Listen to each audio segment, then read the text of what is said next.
tukwaniriza ku channel yaffe eyadda ya Is Still Hope we tukutuusizaako ebigambo ebizimba. Bw'oleeta science mu Bayibuli ogenda kubuusabuusa ebyamagero ebisinga Ebizaamu essuubi. Tandika okuba nga obulokozi bw'oba obulokole obukulukutiza ku Yesu. Ebyo n'ebirala bingi bye tukutuusaako wano ku ya Is Still Hope, omukutu ogukuwa ekigambo eky'obuwanguzi. Kale tukulamusako wenna ali ku mukutu ogwa Is Still Hope ali ku Tish TV. Tuwebale nnyo okuba nga ate otugoberera. Mukama tukwebaza olwaleero, tukuwa ekitiibwa n'amatendo, twaniza omwoyo omutukuvu ajja asomese, ajja atuluŋŋamye, tunyika buli ssekinnoomu alaba mu musaayi gwa Yesu Kristo Mwana Katonda omulamu. Amiina. Olunaku leero njagala tutunuulire ssaala gy'osobola okusaba ate okuziyiza obulumbaganyi bwa Sitaani okuyita mu birooto. Ssaala gy'osobola okusaba okuziyiza obulumbaganyi bwa Sitaani okuyita mu birooto. Kiki oteekeddwa okuba nga ate okola? Kyolina omanya nti Katonda ayogera naffe okuyita mu birooto, atuluŋŋamya okuyita mu birooto n'ebintu ebirala okusinziira ku Yobu 33:14.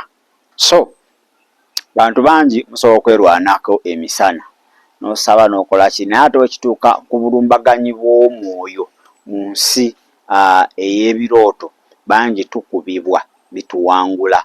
Mulaba atuwangula, zukuka kulisiza by'otayagala, akusazeesaze n'ebintu ebirala bingi. Abamu mulina makisi ezo n'ebintu ebirala biki bingi. So mu nsi ey'omwoyo tetwesobola kubanga twerwanako, naye ate nga Katonda yatuwa ebyokulwanyisa byonna n'obusobozi okwerwanako emisana nga tulaba oba nga emibiri gyaffe giwummudde oba nga twebase. Obusobozi obwo bwonna obulina okuba nga ate weerwanako mu ngeri efaanaganako etya, efaanaganako weetyo eri obulumbaganyi bwa Sitaani. Kaakati bantu bangi mu nsi ey'omwoyo b'amaanyi, bangi. N'aloota nga akubye ekivampaya, n'aloota nga balina kino akiwangudde, naye ate tekijjaawo nti waliyo abo abatono. Okitegedde? Waliyo abatono abatasobola kuba nga ate beerwanako mu nsi ey'omwoyo nga batunula butunuzi.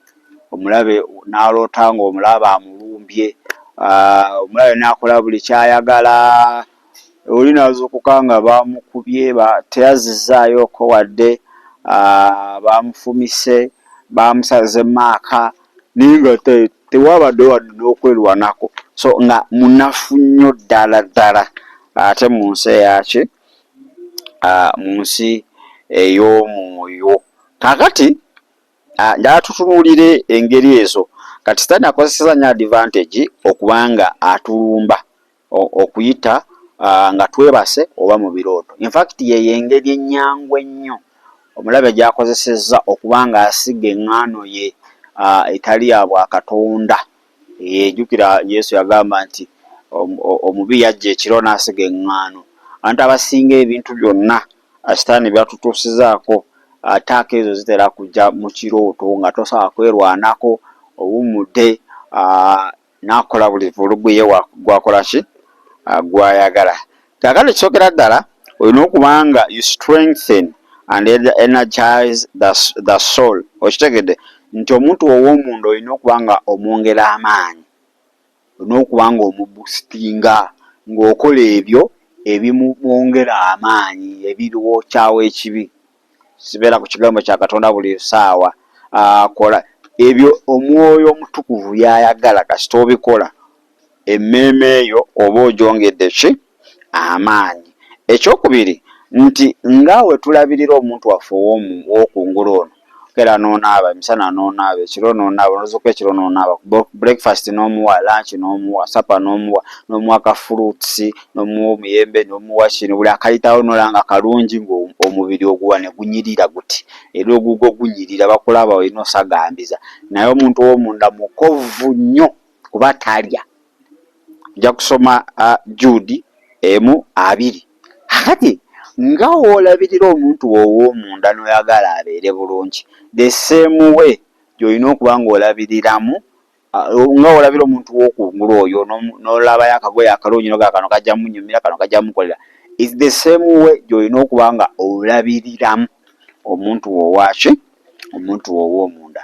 Ekintu ekyokubiri daily fellowship with God, okuba nga tubeera n'okutabagana ne Katonda buli lunaku, okusaba, okubeera wamu naye, kubeera mu maaso ga Katonda. Kireme kubeera Sunday yokka. Bwe kiba nga kya Sunday yokka then awo omuntu ow'omunda ajja kuba munafu. Ensi ey'omwoyo, ensi ey'ebirooto ejja kubeera naffe era omulala ajja kuwangula. Naye kirina kubeera kya buli lunaku fellowship, okukuŋŋaana okussa ekimu ne Katonda kirina kubeera kya buli lunaku. Bwe tukikola tuba twongera omuntu waffe ow'omunda amaanyi era tuba tutaapinga ku maanyi ag'obwa Katonda. Okitegeera, omuntu waffe ow'omunda aba amulisibwa omusana, afuuka omuliro, kuba Katonda waffe muliro. Ekyokubiri nti buli kikyafu kyonna ekiri mu ffe, jjukira aba afuuse muliro, kiba kikyokebwa oba kiba kituvaamu. Kati awo tuba tusobolera ddala okubanga obusaale bw'omulabe okuyita mu birooto n'obulumbaganyi bwe bwonna osobola okuba nga obuwangula. Kale ojja kusomako ekitabo kya Mika 2 ne Luka 16:8. Ekyokusatu, repentance, okwenenya. Towebakanga kiro ng'olina ebikutawaanyiza, ng'olina akutawaanyiza, okomyewo abaana bakufumbye, ovumye, oyogedde buli kyoyagala, ku mulimu bakutabudde n'oyogera buli kyoyagala, nowebaka bwebasi. Ojja kwebaka n'ensi ey'omwoyo etaaguddwa. Weetaaga weebake n'ensi nga ensi ey'omwoyo eteese, nga teri penetration yonna omulabe gyagenda kolaki, gyagenda kuyitamu. Naye kakati ffe twebaka nga ffenna twebakira mu kusoberwa, twebakira mu kulowooza, twebakira mu bukyayi, twebakira mu kuyomba, twebakira mu bintu eby'enjawulo. Kakati bw'okola ekyo ate then omubi oba omuwadde opportunity. So nga tonneebaka olina okuba nga ate Omwoyo Mutukuvu kyonna kyakujjukiza ekitatambudde bulungi olunaku olwo, osobola okuba nga ate okyenenya. Kakati saala eyo tugenda gisaba. Ogenda saba otya essaala egenda okuziyiza omubi okubanga ate akulumbagana mu birooto? Sooka, commit your entire life in God's hands. Weeweeyo wenna mu mikono gya Katonda. Abamu twebaka nga tulina pulaani zaffe, ati nja kukolawo enti, nja kukolawo enti, nowebakira mu pulaani zo nezitakola. Kakati wewe olunaku olugaanyi, weweewe mugaye Mukama leero bigaanyi, naye nze newaddeyo nzena n'okukkiriza nti oba bigaanyi olwaleero, enkya ojja kukola ekisingako. Naye towebakira mu magezi go, oba nkeereke wajjajja, oba nkeereke omukyalo neme ebijja. Weeweeyo wenna. Ekireeta obuzibu nti tuli aganaaga, endowooza ezimu ziri wa Katonda, ezimu ziri mu nsi. Kakati awo omulaba aba asobola okukuba. Ekyokubiri, Omwoyo Mutukuvu akujjule. Manyi twebaka nga tujjuziddwa obusungu, obukyayi, obutaagala, obulimba, nga byonna bitujjudde. Kakati awo sani asobola okukuba. Naye womala okwenenya ogamba Omwoyo Mutukuvu akujjule. Nti buli weebakira mu kubeerawo kw'Omwoyo Mutukuvu nga akujjudde wenna, teri mulabe wayinza kukolaki, wayinza kuyita. Ate buli mulabe kyaleeta oba okolaki, oba okiraba. N'ekirala omugambe akoleki, akujjuza amaanyi, to empower you. So sitaani buli wajja nga omuntu ow'omunda ayambadde amaanyi ag'obwa Katonda, tewali kyasobola kukola. Ne wagezaako era ogenda okuka nga omuwangudde mu birooto.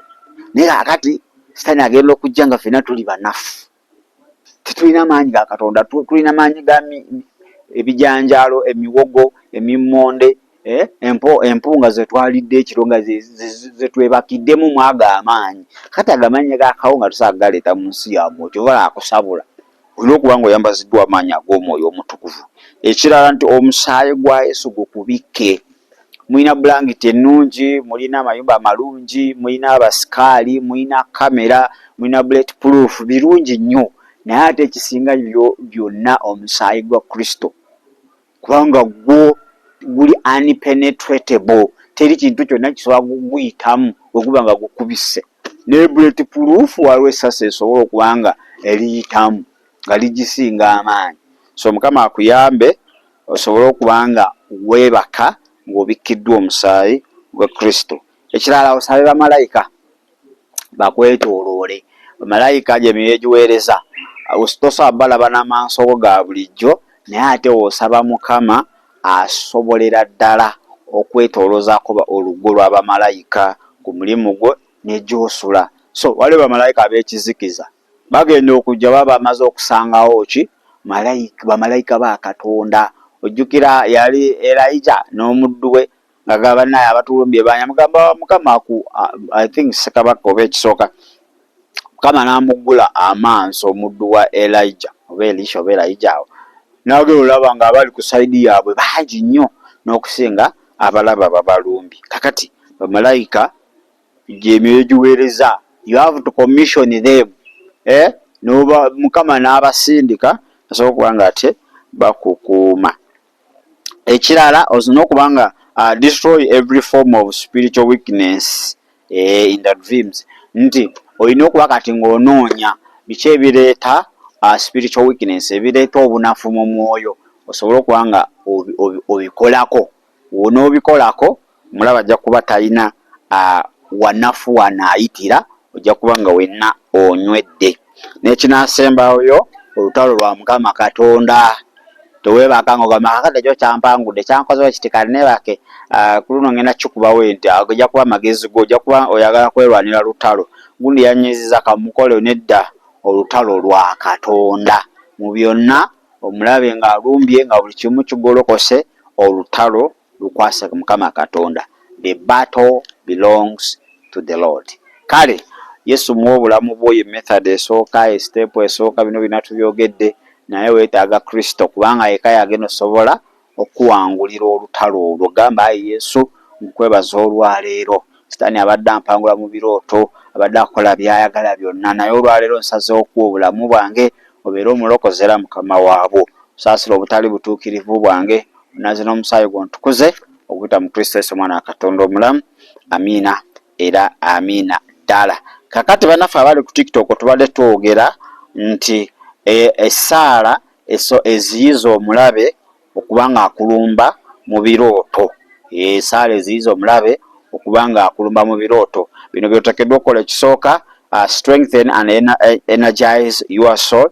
Omuntu ow'omunda muwa amaanyi, mu boosting. Otya ngawo omuntu ow'okungula omubiri, w'oguliisa n'ogwambaza n'ogunaaza buli kimu, n'omuntu ow'omunda yeetaaga ate ye ekigambo kya Katonda na kukola kwagala kwa Katonda. Ekyokubiri bwe kubanga buli lunaku okuŋŋaana fellowship, daily fellowship with God, obeera n'okutabagana ne Katonda buli lunaku, si bya Sunday yokka, nedda, it must be every day. Abamu ku church mugendayo ku Christmas oba Easter, abamu Sunday, nedda, kirina kubeera buli wamu wonna wooli. Mukama osobola okuba nga ate you fellowship with him. Wokikola ojja kuba nga ate otapinga ku maanyi ga Katonda, ebibadde mu ggwe, impurities zonna zisobola okuba nga ate ziva mu bulamu bwo. Kale ekyokusatu, repentance, okwenenya. Teweebaka ng'olina ebikutabudde omutwe, bye Sitaani byagenda okukozesa, ogenda ozuukuka nga walimye, bakulimisizza, bakuliisizza, bakusaza emisale nga tosaana kwerwanako kubanga oli munafu, weebakidde mu kubeerawo gwe. Kakati eno yessaala esookera ddala, commit your entire life into God's hand. Weeweeyo wenna, si bitundu. Abamu twewaayo bitundu, ekitundu ekimu kiri wa boyfriend, ekitundu ekimu kiri ku mulimu, ekitundu ekimu kiri wa Katonda. Wenna weeweeyo eri Katonda. Ekyokubiri, osabe Omwoyo Mutukuvu akujjule, oleme kwebaka ng'ojjudde busungu, bigambo, biki byonna, nedda. Kutandika olwaleero nga tonneebaka, wabaawo bibadde bikujjudde biveemu, Omwoyo Mutukuvu akujjule. Ekyokusatu, Omwoyo Mutukuvu akuwa amaanyi. Omuntu ow'omunda, emmeeme eyo agiwe amaanyi. Wanagiwa amaanyi gajja sobola okuba nga ate yeerwanako omulabe waba alumbye mu nsi ey'ebirooto. Ekirala, omusaayi gwa Yesu gukubikkeko, gusabe gukubikke, ye cover ekyasinze, ye shield ekyasinze. Bira byonna biremererwa, bulletproof ziremererwa, buli kimu n'ate omusaayi gwa Yesu tegulemererwa. Ekirala, angels of God to surround you, bamalayika ba Katonda bakukuume beebungulula ekifo kyo kubanga gy'emyoyo gituweereza. Kisobokera ddala Mukama okusindika eggye lye ery'abamalayika erikukuuma nga Sitaani wasindika eggye lye erikulumbe. Werisangawo eggye ly'abamalayika ba Katonda tewali kulannaanya wabula okubanga ate they surrender eri obwakabaka bwa Katonda. Ekirala, destroy every form of spiritual weakness. Tula wansi nga tuneebaka ozuule obunafu bwonna mu nsi ey'omwoyo osobole okubanga obuggalawo oba obugjawo Sitaani kuba bwakozesa. Nekinaasembayo, the battle is God's. Olutalo lwa Katonda, tolwana lutalo mu maanyi go, tewala lukuwangulwa mu nsi ey'omwoyo mu birooto kubanga okozesa maanyi go. Naye okkiriza Mukama n'akulwanira ojja kuwangula. Kale tubaagala nnyo, leka nituulemuko katono nsobole okubanga neeyongerayo. Shalom. Tukwaniriza ku chano yaffe eyadda ya Is Still Hope we tukutuusizaako ebigambo ebizimba. Bw'oleeta saayansi mu Bayibuli ogenda kubuusabuusa ebyamagero ebisinga Ebizaamu essuubi. Tandika okuba nga obulokozi bwo oba obulokole obukulukutiza ku Yesu. Ebyo n'ebirala bingi bye tukutuusaako wano ku There Is Still Hope, omukutu ogukuwa ekigambo eky'obuwanguzi.